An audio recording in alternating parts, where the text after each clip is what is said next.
Good evening, you're watching AWANI Tonight with me, Faye Kwan. The full report on the investigation into the gas pipeline explosion in Putra Heights is expected to be completed by the middle of next month. According to Selangor Menteri Besar Datuk Seri Amiruddin Syari, there are still several constraints, including unpredictable weather and unstable ground conditions, which have delayed the investigation process. Amiruddin also informed that the frequency of press conferences concerning developments of the incident will be reduced to once every 3 to 4 days. He said the move would make way for the investigation teams to carry out their duties properly and allow for recovery works to begin.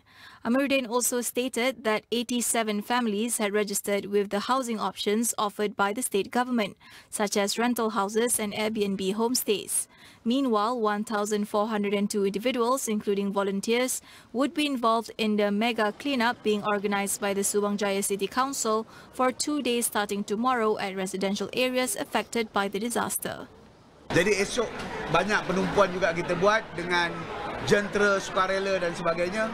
Saya percaya dalam tempoh 2 hari kita boleh selesaikan paling kurang 90% isu-isu kebersihan di sana. The government is looking to review the loan rates and repayment terms under the National Higher Education Fund Corporation, or PTPTN, to better support students while keeping the fund sustainable. Prime Minister Datuk Seri Anwar Ibrahim says the move comes as PTPTN's outstanding debt has nearly reached 40 billion ringgit to date. For PTPTN outstanding debt now, if I'm not mistaken, close to 40 billion ringgit. And if we increase, it's going to be 50. For now, I see we just have to hold on.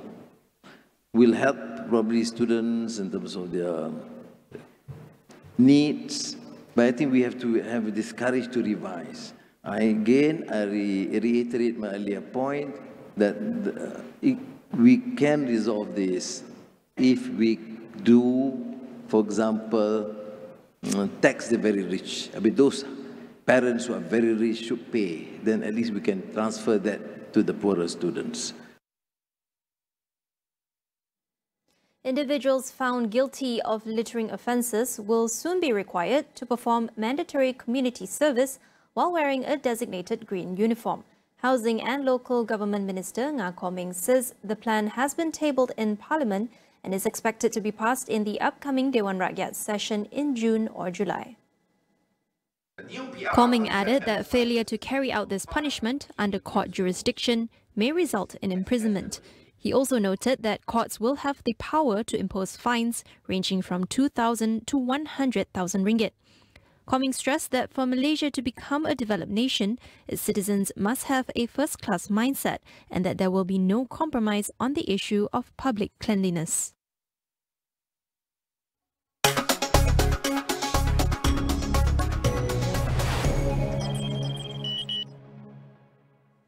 ASEAN member states have agreed to collectively reject tariffs imposed by US President Donald Trump. Prime Minister Datuk Seri Anwar Ibrahim says they aim to adopt a common position and to overcome issues collectively. Nampak konsensusnya, kita tidak setuju dengan tarif yang dikenakan. Sekarang ini agak reda sekejap, tetapi kita ambil pendekatan bersama, minta supaya saya hubungi semua ketua-ketua ASEAN untuk ada pendekatan bersama. Kemudian semalam dengan Menteri-Menteri Kewangan ASEAN, semua hadir dan beri pandangan yang sama dan ini satu kemajuan yang baik. Jadi setakat kita menguruskan 2 persidangan Menteri Perdagangan, kemudian berikutnya Menteri Kewangan dengan gubernur-gubernur bank pusat masing-masing negara, nampak penyusunan baik. He added that the decision was made during last week's special ASEAN Economic Ministers meeting and the 12th ASEAN Finance Ministers and Central Bank Governors meeting. The US had earlier imposed a 24% tariff on Malaysia, but later suspended it for 90 days following negotiations requests from many countries affected. Meanwhile, Malaysia, as ASEAN chair this year, has called for a special summit with the US to discuss the issue of tariffs. According to Investment, Trade and Industry Minister Tengku Datuk Sri Zafrul Abdul Aziz, all ASEAN leaders have agreed to travel to Washington to meet with President Donald Trump as part of the proposed summit. In an interview with CNBC, Zafrul said the ASEAN Secretariat is now waiting for the US to revert with the timing on high-level talks. He reiterated the bloc's preference of continued engagements with Washington over retaliation. For Malaysia, Tengku Zafrul said the country planned to take both bilateral and multilateral approaches, adding that Foreign Minister Datuk Seri Mohamad Hassan has been in contact with the US Secretary of State. In a joint statement issued yesterday, ASEAN economic ministers said they remain committed to safeguard the bloc's economic interests while preserving mutually beneficial trade relations with the US. They added that they were prepared to work under the ASEAN-US Trade and Investment Framework Agreement and the Expanded Economic Engagement Work Plan to find practical solutions. We'll head for a quick break. Stay tuned.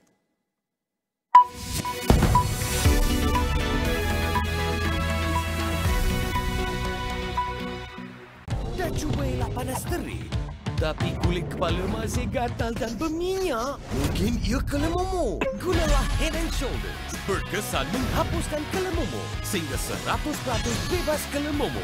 Head & Shoulders.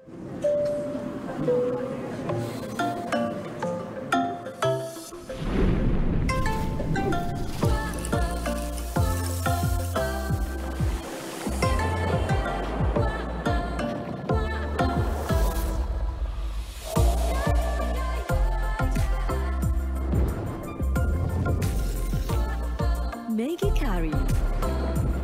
Puasnya tiada ganti.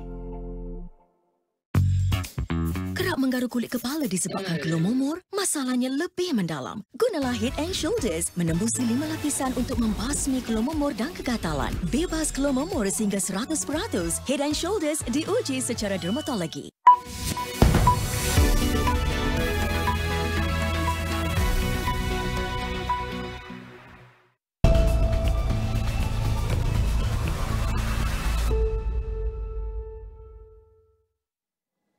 In the latest escalation of the trade war between the US and China, Beijing has raised import taxes on American goods to 125%. The tariffs, up from 84%, will apply from Saturday. The hike comes after the White House singled out China for an additional tariff increase of up to 145%, while pausing most of its reciprocal tariffs on dozens of other countries.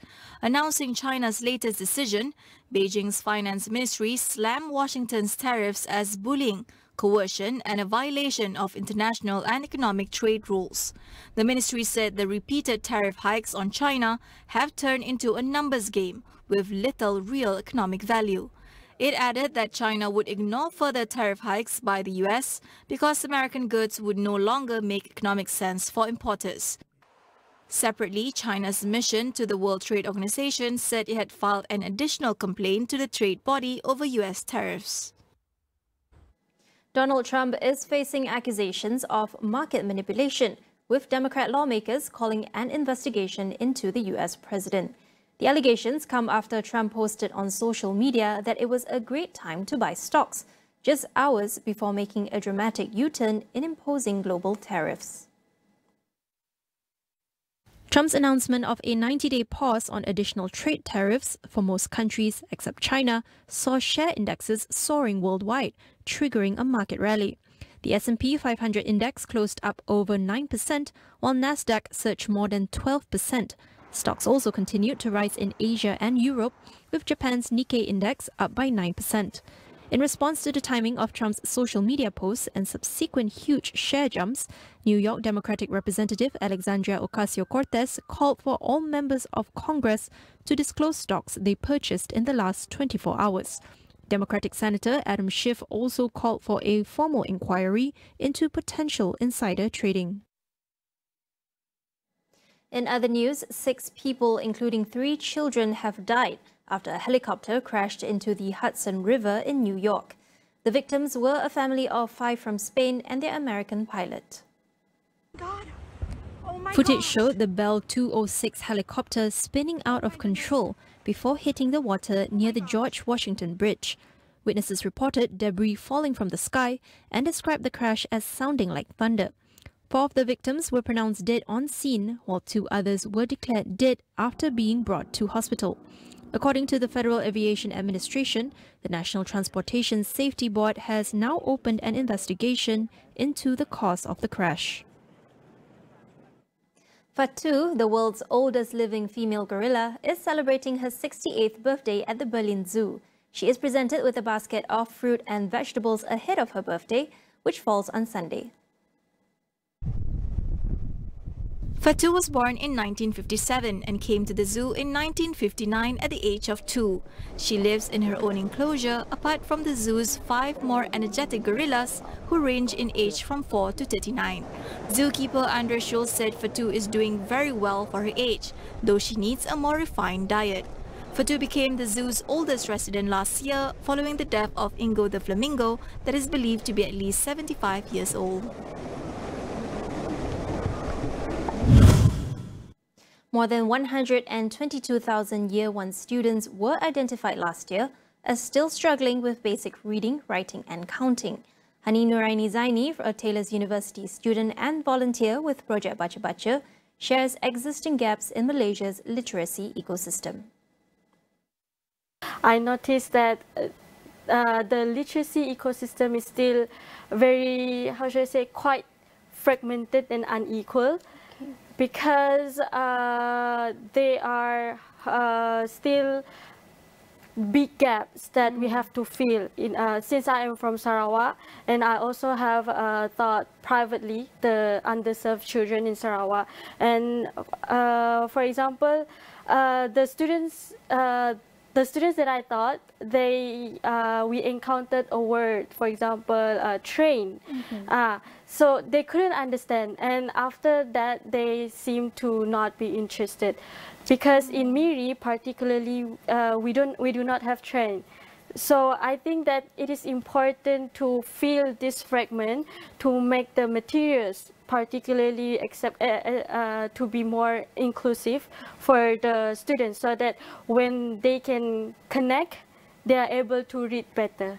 Meanwhile, Taylor's University senior lecturer Hemala Chamanand shares the importance of instilling confidence in our children to improve their reading skills. It takes one person to care and to show up. What a child needs is consistency. So when we give that consistency and simply just show up and believe in the child, every child needs a champion. Most of us are here doing whatever that great things that we're doing is because we've had at least that one person who believed in us. Many of these children don't have that one person.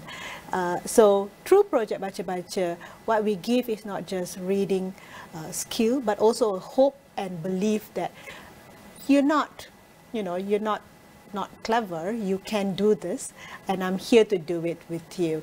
And in education, that's actually very important. Now that report wraps up AWANI Tonight. Do check out our web portal, keeping you informed on the critical events shaping our world. All in one place at international.astroawani.com. That's all for now. I'm Faye Kwan. Thank you for watching and good night.